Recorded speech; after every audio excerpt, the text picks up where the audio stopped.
اعوذ باللہ من الشیطان الرجیم، بسم اللہ الرحمن الرحیم۔ نبی صلی اللہ علیہ وسلم پر یہ ایمان رکھنا کہ وہ آخری نبی ہیں اور ان کے بعد کسی نبی نے آنا نہیں۔ جو نبی ہونے کا دعویٰ کرے گا وہ جھوٹا ہے، کذاب ہے۔ آج کل سپریم کورٹ کے فیصلے کی جو مبارک ثانی کیس میں ہوا تھا، بڑی چرچا ہے۔ اس کو دیکھنا ہر مسلمان کے لیے ضروری ہے کہ وہ اس کو سمجھے، تاکہ ہمارا یہ عقیدہ جس پر مختلف طریقے سے حملے کیے جا رہے ہیں، ہر ایک مسلمان کو، چاہے وہ جس درجے کا بھی ہے، عالم ہے یا عام بندہ ہے، اس کو سمجھ ہو کہ یہ فیصلہ کس تناظر میں ہوا اور یہ فیصلہ ٹھیک ہوا یا غلط ہوا۔ آپ کے سامنے یہ فیصلہ ہے جس میں یہ لکھا گیا کہ درخواست گزار کے فاضل وکیل کا کہنا ہے کہ درخواست گزار کے خلاف مورخہ 6 دسمبر 2022 کو تھانہ پولیس اسٹیشن چناب نگر، ضلع چنیوٹ میں درج کرائی گئی FIR نمبر 661/22 کی بنیاد پر 3 الزامات عائد کیے گئے ہیں۔ جن 3 جرائم کے الزامات درخواست گزار پر عائد کیے گئے ہیں درجہ ذیل قوانین کے تحت ہیں: ایک، پنجاب قرآن شریف قانون 2011، اس کی سیکشن ہے 7 اور 9۔ اسی طرح پاکستان پینل کوڈ، جسے تعزیرات پاکستان بھی کہتے ہیں، اس کی دفعہ ہے 298C اور 295B۔ ایک بات سمجھ لیجئے کہ ہمیشہ FIR یعنی جو رپورٹ کی جاتی ہے اس کو مد نظر رکھتے ہوئے اس پر کوئی بھی دفعہ لگائی جاتی ہے۔ تو یہ جو پنجاب قرآن ایکٹ ہے 2011 والا، اس ججمنٹ کو دیکھتے ہوئے، اس فیصلے کو دیکھتے ہوئے یہ پتہ چلا کہ اس کے تحت FIR کاٹی گئی، اور اس کے تحت FIR کاٹی گئی۔ تو اب ٹرائل کے اندر، جس وقت اس کا ٹرائل ہوتا ہے تو شہادتیں وغیرہ گزرتی ہیں، تو اس کے اندر ایک مقدمے کی ایک سٹیج ہوتی ہے جس کو کہتے ہیں چارج فریم کرنا۔ اس میں اپلیکیشن دی گئی کہ اس ملزم کے خلاف 298C کی بھی اور 295B کی ایڈیشن کر کے چارج فریم کیا جائے اور اس کے تحت اس کا یہ مقدمہ چلایا جائے۔ تو پہلی یہ بات آپ سمجھ لیں کہ ہمیشہ جب بھی قادیانیوں کا فیصلہ آیا، مسیح کا فیصلہ دیکھ لیں، تو سہارا جو ہے وہ قرآن و حدیث کا لیا جاتا ہے اور اپنی من مرضی کی اس میں تشریح کر دی جاتی ہے۔ جیسا آپ یہ اب اس کے صفحہ نمبر 2 میں دیکھیں کہ FIR میں الزام لگایا گیا تھا کہ درخواست گزار ایک ممنوعہ کتاب تفسیر صغیر تقسیم یا پھیلا رہا تھا۔ تو اس کے وکیل کا کہنا ہے کہ کسی ممنوعہ کتاب کی تقسیم، اشاعت کو پنجاب قرآن شریف قانون کے ذریعے 2021 میں جرم بنایا گیا۔ تو ان کا کہنا یہ ہے کہ یہ جرم جو ہے یہ 2019 میں ہوا۔ 2019 میں ایسی کوئی سیکشن نہیں تھی پنجاب قرآن شریف ایکٹ کی کہ جس کے تحت اس کی FIR کی جاتی۔ تو انہوں نے یہ لکھا کہ FIR میں الزام لگایا گیا تھا کہ درخواست گزار نے اس کا ارتکاب 2019 میں کیا تھا۔ ہم نے ترمیم سے قبل کا قانون اور پھر اس میں کی گئی ترمیم کا جائزہ لیا اور فاضل وکیل کا یہ دعویٰ صحیح ہے کہ اس قانون میں مذکورہ جرم 2021 میں شامل کیے گئے۔ تو گویا وہ جو 2019 میں اس نے ایک غیر قانونی فعل کیا تھا، تو اس وقت یہ قانون موجود ہی نہیں تھا، تو یہ ترمیم 2021 میں ہوئی۔ اور پھر اس کے بعد یہ ذکر کرتے ہیں کہ آئین نے قرار دیا کہ کسی شخص پر ایسے کام کے لیے فرد جرم عائد نہیں کیا جا سکتا جو اس وقت جرم نہیں تھا جب اس کا ارتکاب کیا گیا۔ آئین کی دفعہ 12(1) کا بھی حوالہ دیا، جس میں ہے کوئی قانون کسی شخص کو سزا دینے کا اختیار نہیں دے گا کسی ایسے فعل یا ترک پر جو فعل یا ترک کے وقت قانون کی روح سے قابل سزا نہیں تھا۔ یہی بات ادھر بھی پائی گئی۔ کسی جرم پر ایسی سزا دینے کا جو اس سزا سے زیادہ ہو یا اس سے اس کی نوعیت مختلف ہو، اس جرم کے ارتکاب کے وقت قانون کی روح سے اس کے لیے مقرر کی گئی تھی۔ چونکہ 2019 میں اس ممنوع کتاب کی اشاعت جرم نہیں تھی، اس لیے درخواست گزار پر یہ فرد جرم عائد نہیں کی جا سکتی۔ یہ ان کی پہلی بات۔ دوسری بات،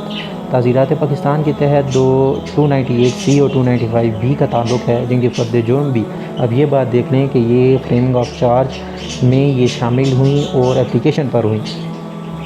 درخواست پر عائد کی گئی، تو ان کے فاضل وکیل کا کہنا ہے کہ نہ تو FIR میں اور نہ ہی پولیس کی تفتیش کے بعد جمع کی گئی پولیس رپورٹ میں یہ الزام لگایا گیا کہ درخواست گزار نے کسی ایسے فعل کا ارتکاب کیا جس سے مذکورہ جرائم تشکیل پاتے ہیں۔ اب اس پیرا کو آپ ذہن میں رکھیں، 4 نمبر پیرا، تو اس کے بارے میں آپ سے آگے چل کر بات کی جائے گی۔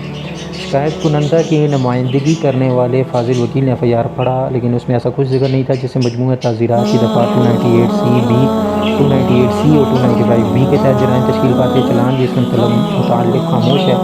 تو ایڈیشنل سیشن جج صاحب کی جانب سے 24 جون 2023 کی درخواست گزار کو جو فرد جرم عائد کی گئی، یعنی 295B اور 298C کے تحت جرائم کی حد تک فرد جرم کے بارے میں ضابطہ فوجداری کے 19ویں باب کے مطابق نہیں ہے۔ موجودہ مقدمہ ایسا بھی نہیں ہے جس میں فرد جرم میں ترمیم کی جا سکے یا جس میں درخواست گزار کو مجموعہ تعزیرات کی دفعہ 298C اور 295B کے تحت جرائم سے ہلکے کسی جرم کا مرتکب قرار دیا جا سکے۔ اس لیے درخواست گزار کے خلاف فرد جرم سے مجموعہ تعزیرات کی دفعہ 298C اور 295B کے تحت جرائم نکال دی جاتی ہیں۔ اب یہ دیکھیں تو یہ درخواست دی گئی فریمنگ آف چارج کے وقت کہ اس کا چارج ان سیکشنز کے تحت بھی جو ہے وہ فریم کر دیا جائے۔ عقیدے کے متعلق نمبر 6 دیکھ لیں پیراگراف۔ عقیدے کے متعلق مسائل سے نپٹتے وقت خاص پر لازم ہے کہ احتیاط سے کام لیں۔ اسلامی عقیدے کی بنیاد قرآن شریف ہے، جس کی سورہ بقرہ آیت نمبر 256 یہاں پیش کی جاتی ہے، جس میں قرار دیا گیا کہ دین کے معاملے میں کوئی زبردستی نہیں کی جا سکتی۔ اب یہ ان کا اپنا ایک استدلال ہے، اس آیت سے استدلال ان کا ایک اپنا ہی استدلال کرنا ہے۔ دین کے معاملے میں جبر سے آخرت میں محاسبہ کے متعلق خدائی نظام کی بھی خلاف ورزی ہوتی ہے۔ رسول اللہ صلی اللہ علیہ وسلم تک کو خالق نے یہ کہا تھا کہ ان کا کام صرف پیغام پہنچا دینا ہے اور وہ لوگوں کو ایمان لانے پر مجبور نہیں کریں گے،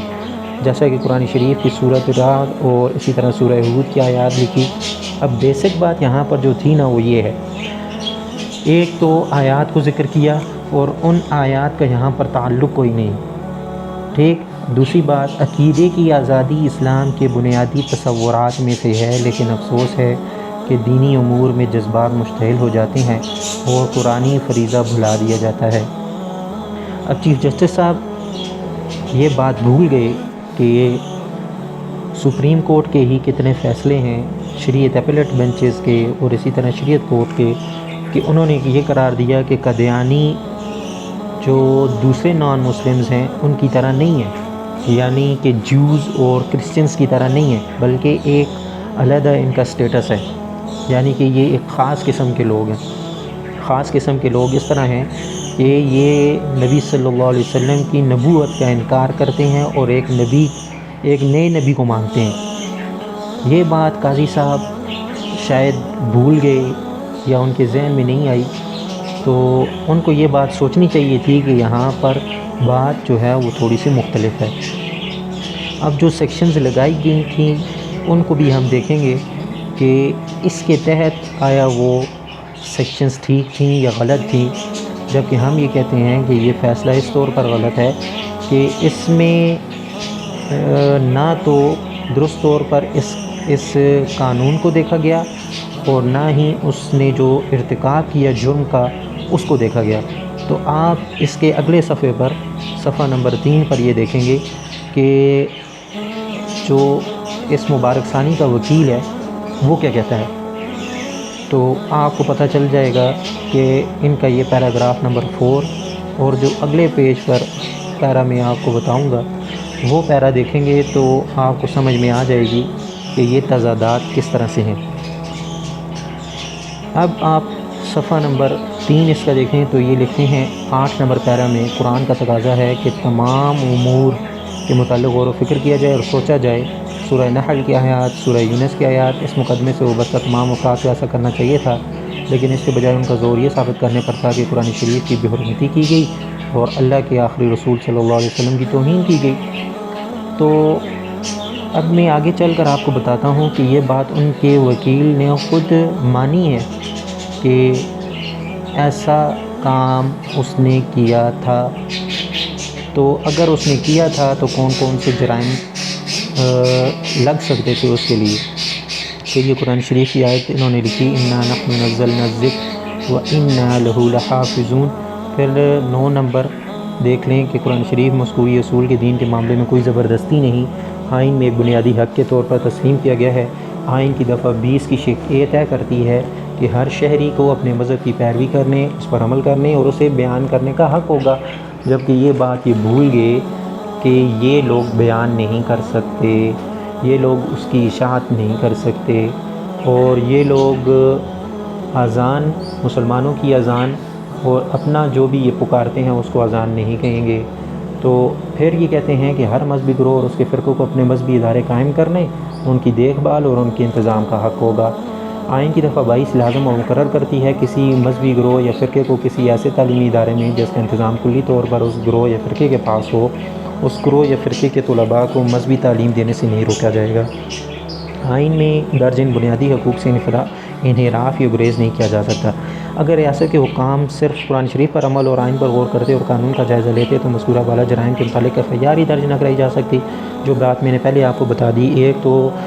جو واقعہ ہوا وہ 2019 میں ہوا اور اس میں ترمیم 2021 میں ہوئی، تو یہ اس وقت جرم نہیں تھا۔ اب قاضی صاحب 295B اور 298C کو ذرا دیکھنا بھول گئے کہ وہ کب سے داخل ہیں۔ اگر ریاست کے حکام سے قرآن شریف پر عمل اور آئین پر غور کرتے اور قانون کا جائزہ لیتے تو مذکورہ بالا جرائم کے متعلق FIR درج نہ کرائی جا سکتی۔ اس لیے فوجداری درخواست برائے اپیل نمبر کو اپیل میں تبدیل کرتے ہوئے منظور کیا جاتا ہے، اور جو حکم نامہ تھا ہائی کورٹ کا اس کو منسوخ کیا اور درخواست گزار کے خلاف عائد کی گئی فرد جرم سے پنجاب ایکٹ، قانون ایکٹ پنجاب جو قرآن ایکٹ ہے وہ 2011 کی دفعہ 7، اس کے ساتھ ایک اور دفعہ 9 اور اسی طرح تعزیرات پاکستان کے تحت 295B اور 298C کو حذف کیا۔ اب اس میں یہ 11 نمبر پیرا دیکھیں کہ فاضل وکیل کا کہنا ہے کہ درخواست گزار کو 7 جنوری 2023 کو گرفتار کیا گیا، اور اگر زیادہ سے زیادہ کوئی جرم بنتا ہے تو فوجداری ترمیم قانون 1932 کی دفعہ 5 کے تحت ہوگا، کیونکہ اس کے خلاف الزام یہ عائد کیا گیا کہ اس نے ایک ممنوعہ کتاب یعنی تفسیر صغیر تقسیم کی ہے۔ ٹھیک ہے، تو یہ اب تفسیر صغیر اس کا لکھا ہونا یہ کیسے پتہ چلتا؟ یہ تو ٹرائل میں پتہ چلتا۔ تو جب یہ بات لکھی گئی کہ یہ تفسیر صغیر قرآن کی تفسیر ہے، تو ایسا یہ ورڈز یوز بھی نہیں کر سکتے، جس کو میں آپ کو آگے چل کر یا دوسری ویڈیو میں یہ بات بتاؤں گا، جس پر زیادہ سے زیادہ 6 مہینوں کی سزا قید دی جا سکتی ہے۔ فاضل وکیل کا مزید یہ کہنا ہے کہ FIR 6 دسمبر 2022 کو درج کرائی گئی، جبکہ جرم کا ارتکاب مبینہ طور پر 7 مارچ 2019 کو کیا گیا تھا اور اس کی تاخیر کی وضاحت نہیں دی گئی۔ یہ بات عام طور پر بھی کرمنل پریکٹس میں موجود ہے کہ جو لوگ FIR لیٹ کرواتے ہیں، دیر کرتے ہیں اس میں، تو اس کا فائدہ لازماً جو ہے وہ ملزم کو جاتا ہے۔ تو یہاں پر یہ فائدہ بھی اس کو دیا گیا، اور دوسرا یہ فائدہ دیا گیا کہ جو ہے وہ 2019 میں ہوتا ہے اور FIR لیٹ کروائی جاتی ہے، پھر جو قانون ہے وہ اس وقت قانون موجود نہیں تھا۔ اس کے بعد پھر انہوں نے ایڈیشنل پروسیکیوٹر جنرل سے پوچھا کہ درخواست گزار کا مذکورہ دعویٰ غلط تو نہیں ہے؟ فاضل AGP نے کہا یہ غلط نہیں ہے۔ اب سمجھ میں نہیں آتی کہ انہوں نے یہ کیسے کہا۔ پھر یہ کہتے ہیں جی درخواست گزار فوجداری ترمیمی قانون 1932 کی دفعہ 5 کے تحت فرد جرم عائد نہیں کیا گیا، لیکن یہ دعویٰ کیا جا سکتا ہے کہ اس جرم کے عناصر FIR اور فرد جرم مذکور تھے، اس لیے ضابطہ فوجداری کی دفعہ 227 کے تحت فرد جرم میں ترمیم کی جا سکتی تھی اور مقدمہ جاری رکھا جا سکتا تھا، کیونکہ اس ترمیم سے درخواست گزار کا کوئی قانونی نقصان نہیں ہوتا۔ اس لیے یہ ہم دیکھتے ہیں کہ درخواست گزار کو مذکورہ دفعہ 5 کے متعلق ضمانت پر رہا کیا جا سکتا ہے۔ تو میں نے بات جو آپ سے عرض کی وہ یہ تھی کہ قانون کے اندر یہ بات موجود ہے کہ اگر FIR میں وہ سیکشن موجود نہیں ہے لیکن اس کے عناصر موجود ہیں، تو پھر وہ چارج فریم کرتے وقت اس کو ان آفینسز کے تحت ٹرائی کر سکتے ہیں، اس کا ٹرائل ہو سکتا ہے، لیکن یہاں پر یکسر ہی نظر انداز کر دیا جب انہوں نے یہ خود مانا کہ اگر زیادہ سے زیادہ یہ بات ہو سکتی ہے کہ اس نے ایک ممنوع کتاب یعنی تفسیر صغیر تقسیم کی ہے، اور یہ خود مانتے ہیں اس بات کو، تو آگے چل کر یہ باتیں آپ ذہن میں رکھیں یہ کچھ نکات ہیں جن کو دیکھنا اور سمجھنا بہت ضروری ہے۔ اس کے بعد انہوں نے 14 نمبر پیرا لکھا 7 جنوری 2023 کو گرفتار کیا گیا، اس کے بعد 13 مہینوں سے قید میں ہے جو سزا کے دگنا زیادہ ہے، اور انہوں نے اس کے تحت کہ جو سیکشن 5 ہے امینڈمنٹ ہوئی کرمنل لا میں 1932 میں، اس کے تحت اس کو پنشمنٹ دی جاتی تو وہ 6 مہینے کے لیے دی جاتی۔ اب اس کا وقت چونکہ بہت زیادہ گزر چکا ہے، اس لیے وہ اپنے حصے کی سزا کاٹ چکا ہے، اور پھر انہوں نے اس پر یہ باتیں لکھی، ہر شہری کا یہ اتنا قابل تنسیق حق ہے، اسے قانون کا تحفظ حاصل ہے اور اس کے ساتھ قانون کے مطابق سلوک ہو۔ تو میری آپ سے گزارش یہ ہے کہ یہ فیصلہ آپ نے دیکھ لیا، اب اس پر ایک اور بات تشریح آگے کریں گے، اور جو ریویو کا فیصلہ آیا اس کو بھی دیکھیں گے، اور اسی طرح 295B کو بھی دیکھیں گے اور 298C کو بھی دیکھیں گے کہ ان میں کیا بات تھی، اور اسی طرح سیکشن 5 دیکھیں گے 1932 امینڈمنٹ ایکٹ کے تحت کہ ان میں یہ بات موجود تھی یا نہیں تھی۔ تو اور دوسری بات یہ دیکھ سکتے تھے کہ FIR میں جب ان کے وکیل صاحب نے خود مان لیا یہ بات کہ اس کو تفسیر صغیر جو تقسیم کی گئی اس کے تحت سزا دی جا سکتی ہے۔